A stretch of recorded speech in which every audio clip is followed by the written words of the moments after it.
Today, China issued a warning to Canada. The Globe and Mail reporting China's new ambassador to Canada warned Canadian lawmakers not to impose sanctions on Hong Kong officials, a move that would hurt already sore Canada-China relations.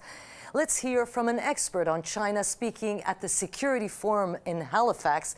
Emily Lau is the former chair of Hong Kong's Democratic Party, and she joins us.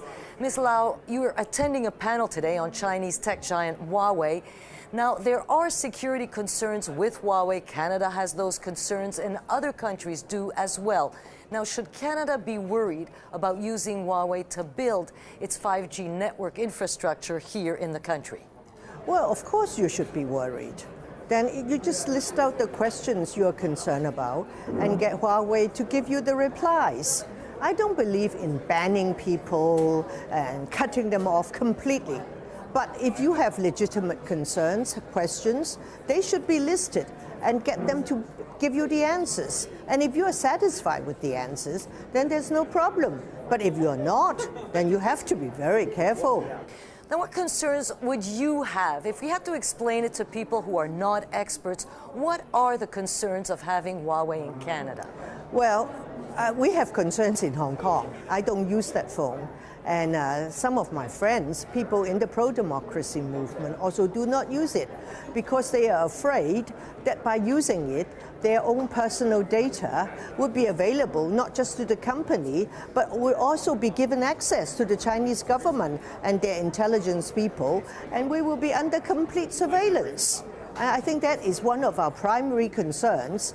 I do not have any commercial activities, so I'm not that familiar with companies' concerns. But on the question of personal information data, we are very, very worried that once we use it, we may be completely naked. Everything will be known to the Chinese government. And indeed, Canada's relations with China have been tense ever since Huawei's CFO Meng Wanzhou was arrested in Vancouver. I'm wondering, is any warming of relations with China even possible until the Meng Wanzhou case is done? Well, I am not in no position to speak on behalf of any one of them. But if there are legitimate legal proceedings, then we have to let them take its place. I know Chinese government has called on the Canadian authorities to release Meng Wanzhou. But you have your legal procedure, so you follow it. But all the procedure, the steps that you take must be demonstrated, not just to the Canadian people, but to the international community, that they are fair, that they are independent. And you also explain that to the Chinese. It's not deliberately targeting them. And how would we go about doing that? How would we explain to the Chinese that this is just a legitimate legal process? Well, you just have to do your best. And if they refuse to understand or to appreciate, there's not very much you can do. And I feel very sorry for you for the retaliatory action that have been taken. It is really very, very sad.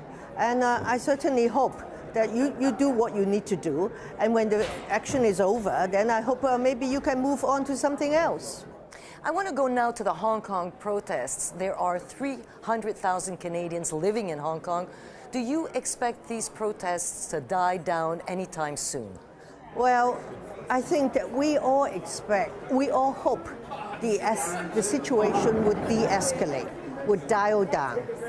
But why do we keep seeing the protests in the streets and clashes with the police?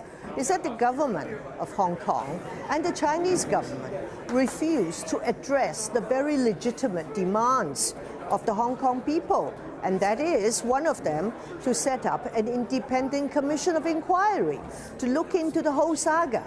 And don't believe the Chinese government when they say it's because there are people fighting for independence or self-determination. And also they say there's a lot of foreign interference in Hong Kong. I say if you accuse these protesters of accepting foreign interference, where is the evidence? So we want the situation to de-escalate, particularly when there are going to be district council elections on Sunday, this coming Sunday. So we certainly hope people would calm down and create the atmosphere whereby all voters, whoever they support, will feel that they want to come out and vote. And that's a very good way, a peaceful way of allowing the people to express themselves via the ballot box. Am I sensing that you're a little bit optimistic? About the election? No.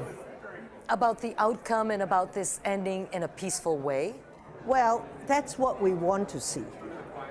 Whether it will happen like that, we don't know. Maybe a lot depends on President Xi Jinping. Does he really want to destroy Hong Kong? Does he really want to see rivers of blood flowing in Hong Kong? Hong Kong being China's most important financial center? Does he want to see it ruined? Does China need Hong Kong? Well, he should answer all these questions. And our question is China going to keep the promise of one country, two systems? That's what China promised to Britain and to the whole world in 1997, when Hong Kong was handed back to Chinese rule. And that is supposed to be for 50 years. And we are only 22 years into it. And some people think that 2047 is here already.